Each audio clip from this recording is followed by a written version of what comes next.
নির্দ্বিধায় নিঃসংকোচে সাংস্কৃতিক কর্মসূচি করত, ক্লাবে যেত, রেস্টুরেন্টে যেত, জন্মদিন পালন করত, উৎসব পালন করত। আজকে সব উৎসবের মধ্যে সীমারেখা টেনে দিচ্ছে, ভাগাভাগি করে দিচ্ছে। ঠিক আছে, মুসলিমদের আপনারা পছন্দ করেন না জানি আমি, তাই তারা তাদের উৎসব পালন করতে পারবে না। আজান আপনারা চান না, ঠিক আছে, আপনারা একটা কাজ করতে পারেন, ডেসিবেল সাউন্ডটা লিমিট করে দিন, যে 65 ডেসিবেলের বেশি আজানেও হবে না, ভিআইপি গাড়িতেও হবে না, এলআইপি গাড়িতেও হবে না, ডিজেতেও হবে না। সবার জন্য একই রুল।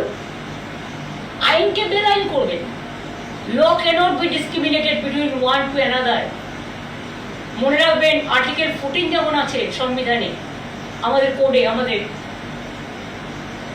লয়ে আর্টিকেল 19 আছে, আর্টিকেল 21 আছে। একবারও পড়ে দেখেছেন আইনগুলো কি বলে?